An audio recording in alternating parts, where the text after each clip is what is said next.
All right, today we're going to continue to write these exponential functions.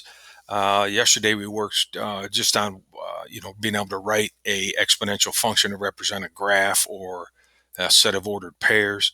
Today we're going to look at it from a different angle. We're going to be given more direct information and asked to go ahead and write an exponential growth or decay model and then apply it.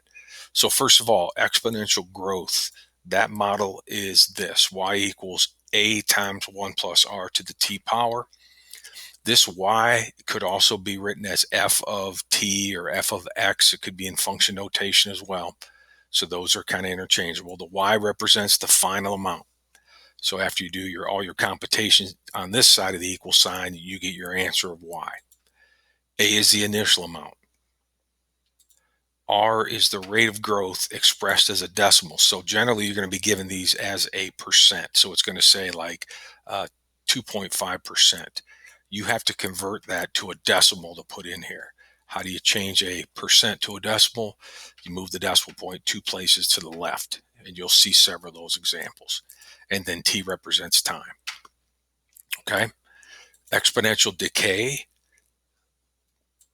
Only difference is we subtract the rate, we don't add it. Okay, so y equals a times 1 minus r to the t power. So same exact formula. The difference is for decay, we subtract. For growth, we add that r, that rate.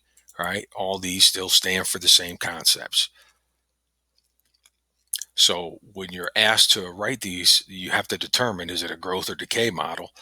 And then you use the appropriate one and then plug our information in. All right, let's look at an example here. So it says the inflation rate is 3.7% per year. The future price, they're calling it P of T instead of Y. They put P of T in dollars of a certain item can be modeled by the following exponential function where T is a number of years from today. So P of T equals 600 times 1.037 to the T power. Okay. Question A says, looking at this model, what's the current price of the item? Well, the current price of the item would be the price right now after 0 time has passed. So I'm going to do P of 0.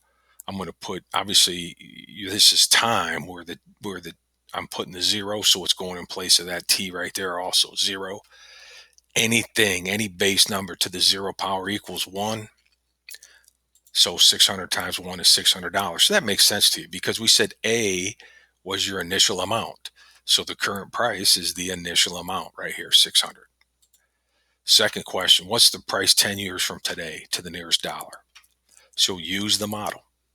So P of 10 would be 600 times 1.037 to the 10th power.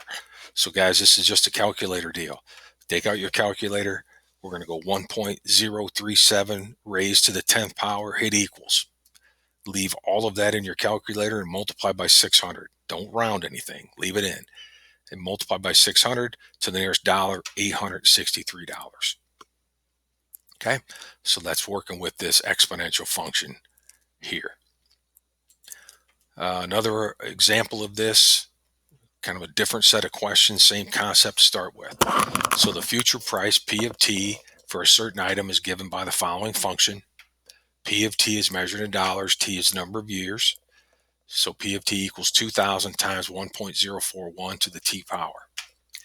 Question 1, what's the initial price? I think you all know it's 2,000. Mathematically, though, it'd be the price at T being 0. So put 0 in place of my T. Anything to the 0 power is 1. So $2,000 is our initial price. Is this growth or decay? Well, remember, growth and decay is the base number of the exponent. So T is my exponent. The base is 1.041.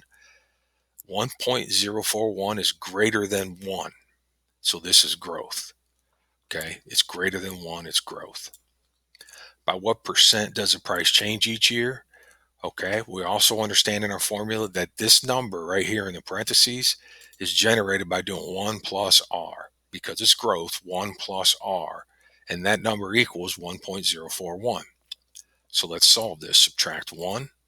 You get r equals 0.041. Now, remember, this is the decimal version. To change a decimal to a percent, move it 2 places to the right, and we get 4.1%. All right, so the percent of growth each year is 4.1%. You got to make that little change. Okay. Another example. Now we're going to write our own function given the information. At the beginning of a population study, a city had 260,000 people. Each year since, the population has grown by 3.9%. Let T be the number of years since the start of the study. Y is the city's population. Write an exponential function to show the relationship between Y and T. Okay, so we know it's exponential growth. They said they're growing by 3.9%. So that's going to be my R. I know I'm adding that to 1. Okay. Y represents my final amount. A is the initial. R is the rate. So let's start plugging this stuff in. All right. The initial amount of people were the number of people there at the beginning of the study, which is 260,000. The rate is 3.9%, which I have to change to a decimal. So 2 to the left makes it 0.039. And time is unknown. It's still going to be a T. So we're going to look like this to start with. Y is what we're trying to figure out.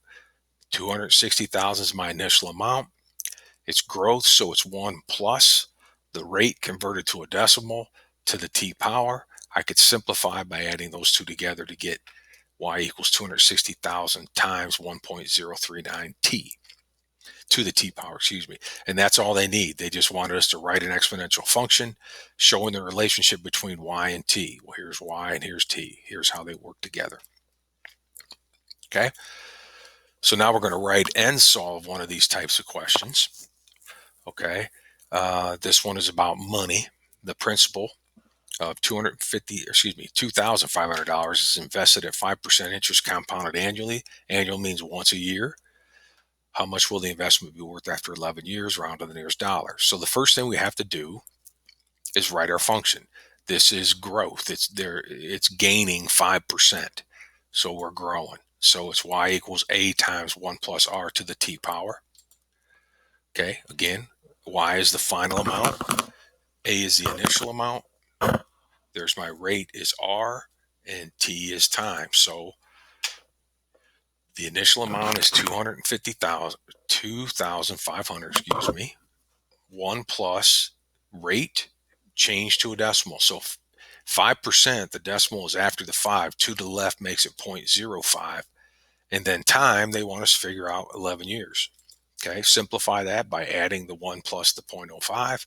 And here's my equation.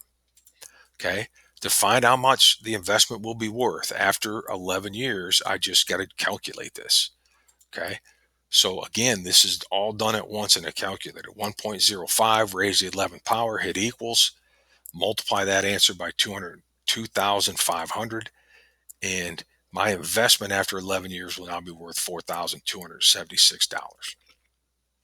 Okay, so that's writing and solving your own growth decay. I think I have one more example of this. Okay.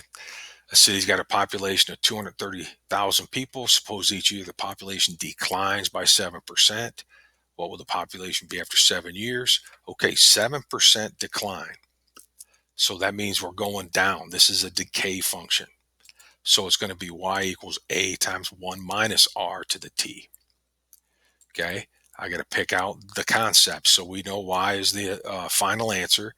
A, the initial amount, 230,000 people. R, the rate is 7%, so 2 to the left is 0.07. Time is going to be 7 years, so plug our information in. 230,000, 1 minus 0.07 to the 7th. Simplifying 230,000 times 0.93 to the 7th. Now, that shouldn't say investment. What will the population be in 7 years? So that's taking this information now and calculating it. So 0.93 to the 7th power, hit equals, multiply that by 230,000, and we will be down to 138,391 people if our population declines by 7% per year for 7 years. Pretty significant drop. Okay, these are the kinds of questions you guys are going to work on tonight. The homework assignment's on Alex. Okay, hopefully you're doing well with this stuff, and make sure you continue to work at it.